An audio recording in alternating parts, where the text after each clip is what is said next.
What's up, everybody? Welcome to another episode of Gamer Nation, where today's episode can be summed up by one phrase: show me the money. That's not how I would sum it up. Yeah, that's not how anyone would sum it up. Oh yeah, so, as you can tell, Lasercorn has upgraded his Nerf gun to awesome Skyhook.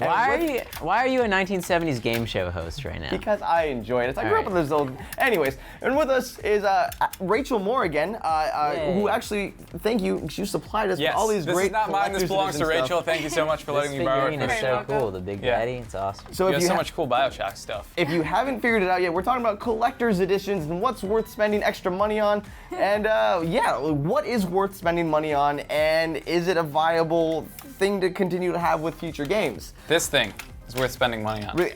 Yes. So, Lasercorn, with that, like, how much would you spend for a collector's edition if it came with that Skyhook? Probably however much I could steal out of your wallet. I'd spend like $50 on this. No? With just that, if it came with the game as well? Oh no! If it came with the if it came with the game as well. No, I was saying I would pay an extra $50. Oh, okay. To have So this. about 130. So have you actually spent any extra money for a collector's edition? I've gotten sort of like limited editions that come with bonus DLC, but I've never gone like the distance and gotten a full collector's edition with figurines and stuff. It's never seemed like super worthwhile to me. I don't know. I mean, if that's your thing, that's your thing. I did get the God of War 3 collector's edition that came in like the Pandora's box. Yeah. That was awesome. But but that was my brother's, and I was able to just take it and look at it and have fun with it because he's not even that big of a God of War fan. He got it for free. Oh. So. Well, then you kind of bring up a point there where when you get some of these collector's items, like you get really excited, you unbox it, like, oh, I have this now, and then it sits on your shelf, and there's not much you can do with it except for look at it and just be like, yeah. A lot of people are into that though. That's literally why it's called a collector's edition, because you just collect it, and then it sits on your shelf, but it's sort of this badge of like, yes, I'm a big fan of this game. It's a conversation piece. Right? Yeah, well that's me. I have glass cases lining my apartment full of this stuff. I love. It's the action figures and the statues that come in the collector's editions that sell it for me. And the art books. Love video game art books. Yeah, Tell us about this one. Yeah, what is it? Yes, this is the Purba Dagger from Uncharted 3. It came in the Fortune Hunters edition. There was only 200 made. Wow. And it is my baby. Like, that's my prized possession. That is awesome. So if I just took it and I just snapped it right now, what would happen to I me? would go into a complete rage with that Skyhook. She would probably just like throw you out of the window with it. Yes. So you said only 200 made, right? Uh-huh. So how much is that worth on eBay? I think it was going for around $700 on eBay. Wow. Now, I saw the video that you have on your channel with like all your collector's editions, like all your cool stuff that you have at your place. Have you actually just looked at anything and been like, all right, I'm gonna sell this on eBay? No, never. I will never sell any of my collections. See, No. she's a true collector. See, Like you. Well, okay, so I'm a huge Batman fan, but I didn't buy the collector's edition of Batman Arkham Asylum at first. But then eventually I found it like at a Best Buy on clearance for like $30.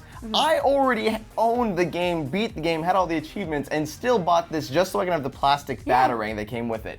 Which at first I was a little disappointed that it wasn't the real Batarang. I'm like, so I gotta pick up and play and throw it? Oh, it's plastic and mounted? I don't need that for an extra $60. I'll just take the game.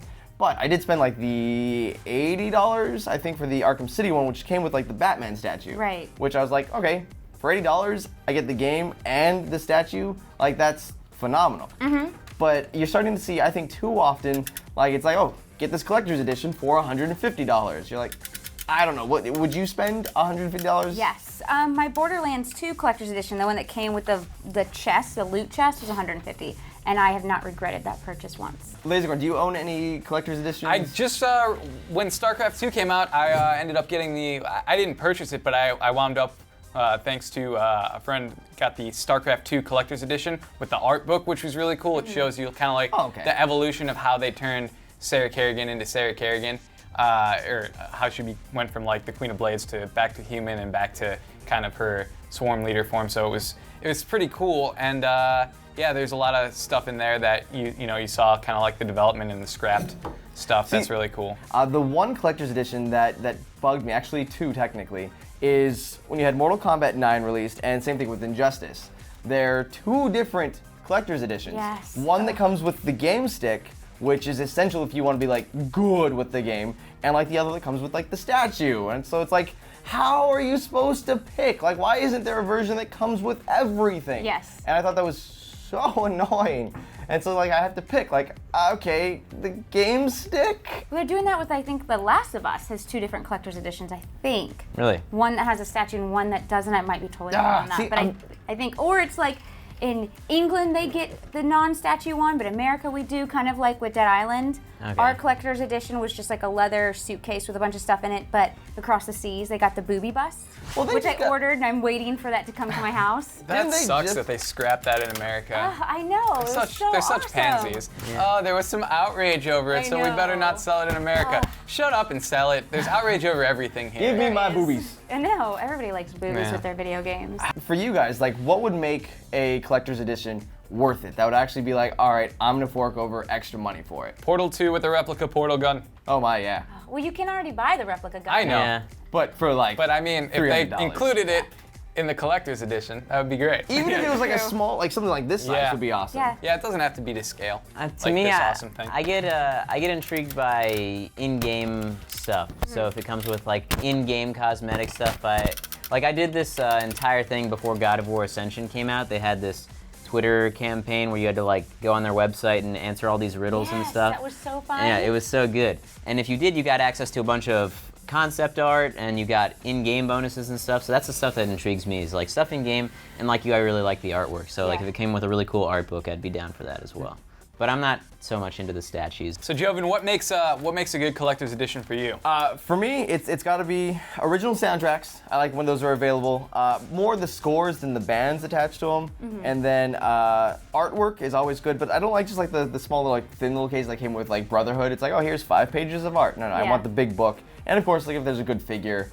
And again, like I don't like to spend more than $80 on it. If we can just fit all of that in $80, I'm good. Yeah. But hey, that's all of our opinions here on Gamer Nation. Now it's time to go to you guys in a segment we call Tweets from the Fans.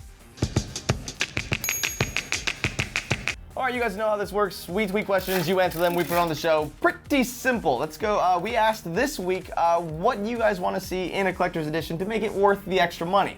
First up, we have from Hero TJE DTC. Not too much of that makes sense to me, but okay.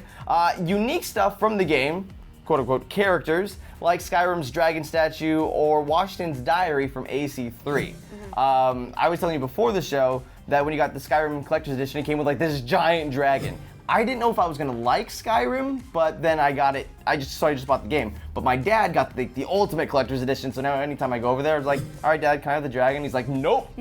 Should have been a real fan. All right, next up, we've got from Ben the Penguin 64, a soundtrack CD because music is one of my favorite aspects of video games. What game have you guys played that you wish came with like the score attached to it? I don't know. Yeah. There's a lot of them. Yeah.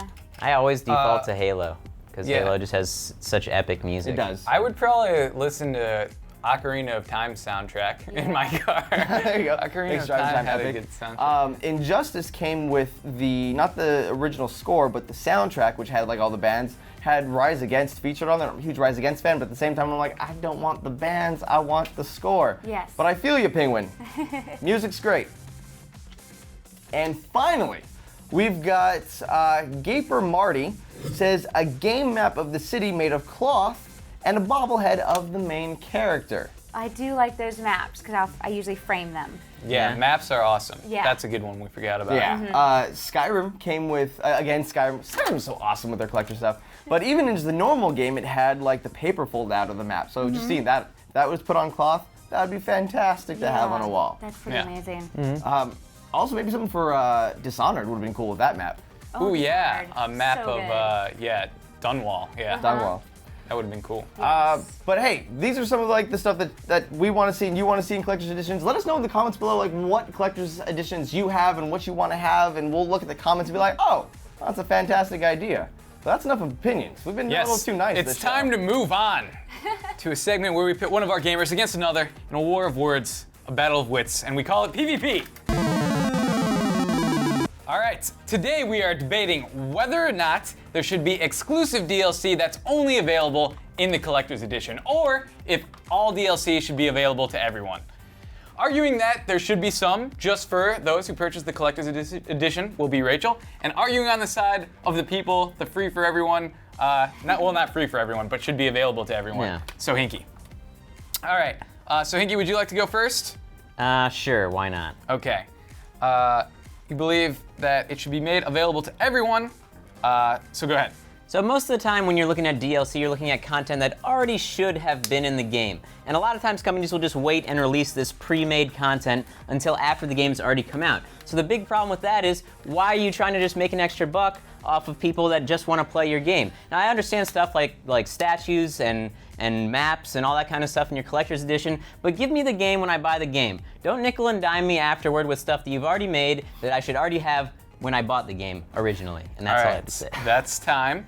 All right, so you're kind of arguing against DLC in general. Period. Yeah, Not pretty sure much. if that was... No. That is my argument. No DLC for anyone. Yeah. Okay, so, all right, Rachel, you may rebuttal now. If I'm a huge fan of the game, I'm going to pay extra money for the big epic collector's edition. And if I'm paying extra, meaning more than $60, and it comes with DLC, that DLC should be exclusive to me at all times and should not be opened up to others later on who did not purchase the extra bundle edition. This is just should be normal practice. They don't get the art book later, they don't get the statues later, so why should they get the DLC later? All right. Rachel arguing that some fans want to pay more for more stuff. Why not give that to them? All right.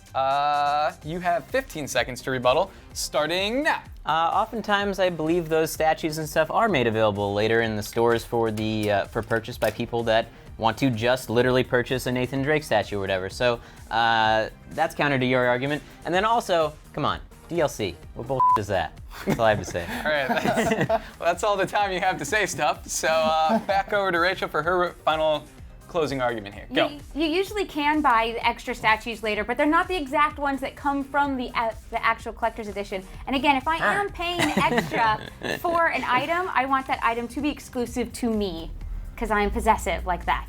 Yeah, I mean, what's the point of having a collector's item if everyone can just get it at any time, and if they keep making it? It would go down in value, kind of defeat the point.